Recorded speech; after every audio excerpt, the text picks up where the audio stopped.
سلامونه حولیکې هیله مند یم چې جوړ او روغ به یاست. یو تر ټولو لویه پوښتنه دا ده چې خانان ولې سرمایه‌دار او شتمن خلک ولې خپل اولادونه شخصي مکتبونو ته لیږي او غریب بیچاره ولې دولتي مکتبونو ته لیږي. ډېر خلک په دې کې دا فکر کوي چې دوی په خصوصي مکتبونو کې به ښه درس وسي، ښه به کیفیت به یې سم واوسي، مګر په دولتي مکتبونو کې بیا کیفیت یې سم نه دی.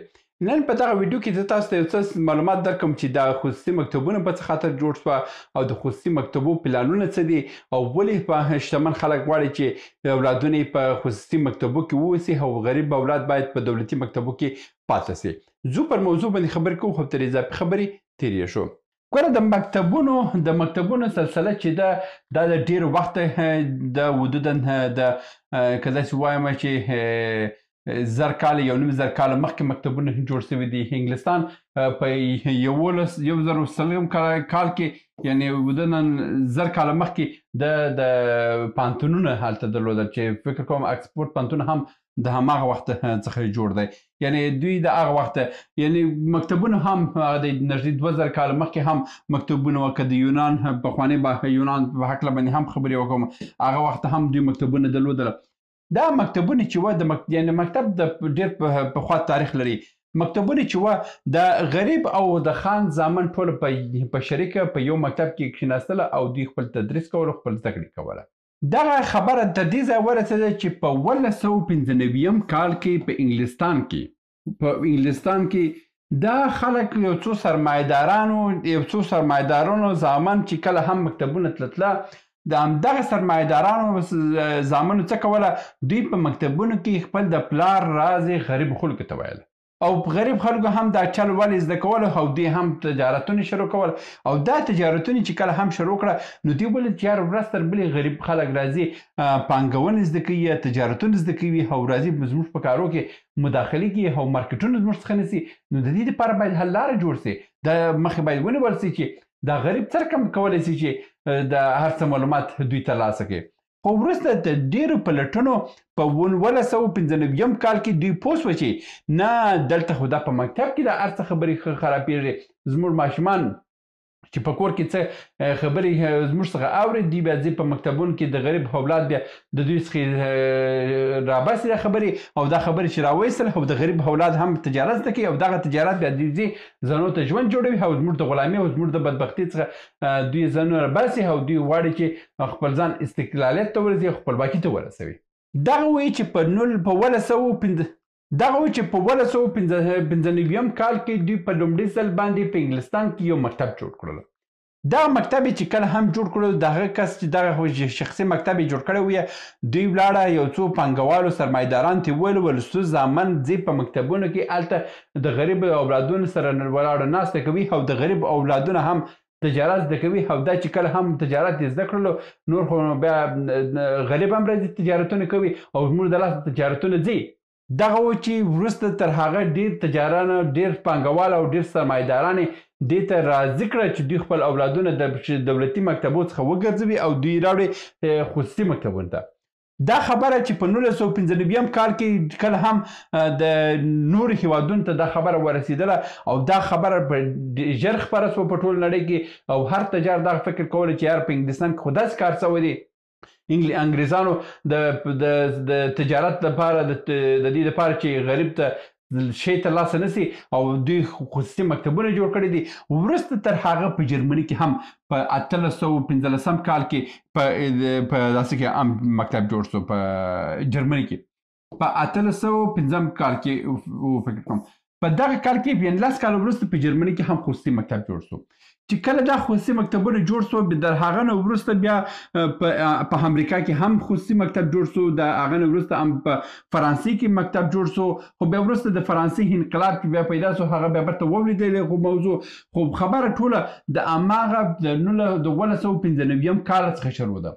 دوی د هغه وخت کې دوی په دغه هدف باندې خصوصي مکتبونه جوړ کړه تر څو دا کوم اقتصادي پلانونه چې دوی د پانګوالو او شتمن خلکو په منځ کې پاتې.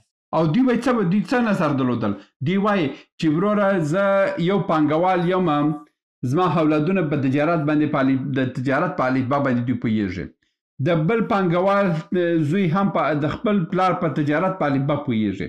دوی وایي چې که راځئ داسې مکتب جوړ کړو چې دغه د شتمن خلکو زامن پکښې کې خپل خبرې تبادله کړي او دوی وڅې کړئ په اړیکې جوړې کړي، دوی وڅې کړئ راتلونکي خپل پلانونه په سره شریک کړي او دوی وڅې کړئ په راتلونکي هم دوی تجارتونه په مخې یوسي.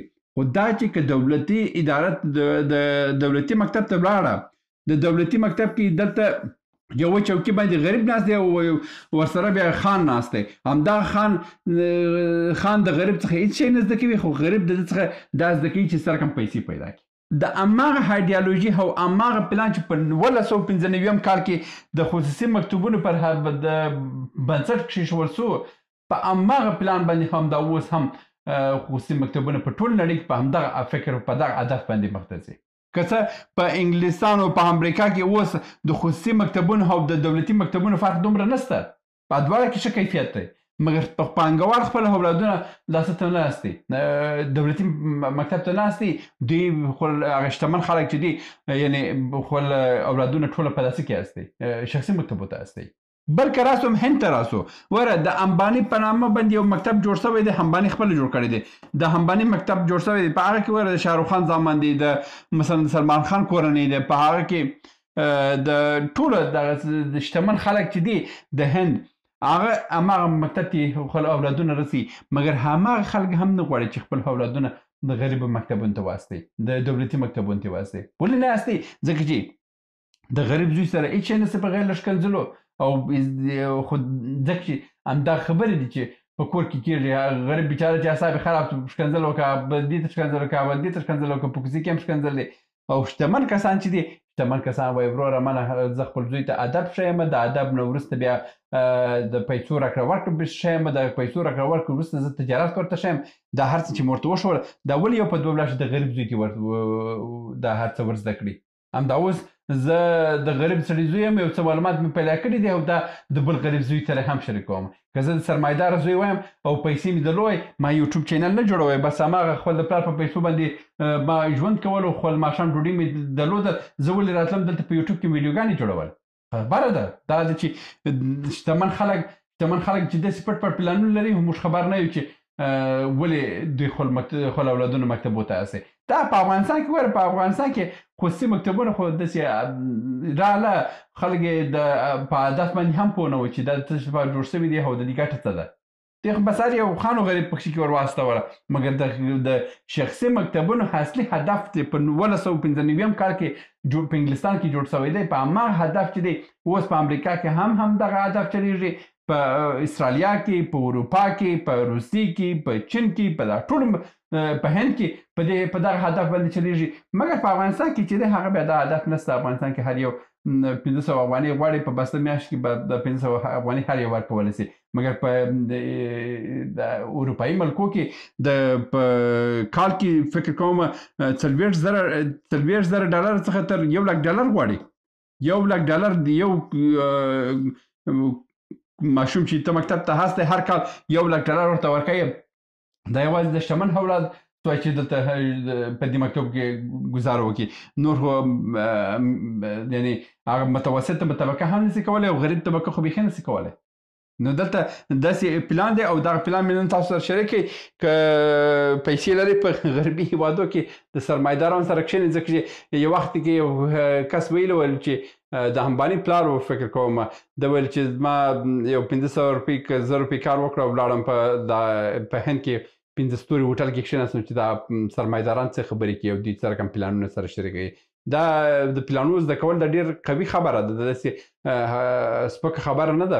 یعنې که ته د یو څو غریبانو سره کښېنې، هغه هماغه غریبي ژوند دی، او که ته د یو څو شتمن سره کښېنې، یو څو واره ورسره پورته کښته سې او په هدفي ډول باندې ورسره بخته ولاړ شې، داسې نه دی لکه بډیګارد او آذربایج په شکل باندې، نه، په هدفي ډول باندې ورسره ولاړ شه، کښېنه، پورته شه، یو څو وخته بعد به ته هم سرمایداره سې او ته به هم شتمن سې او ته به هم پیسې پیدا کړې.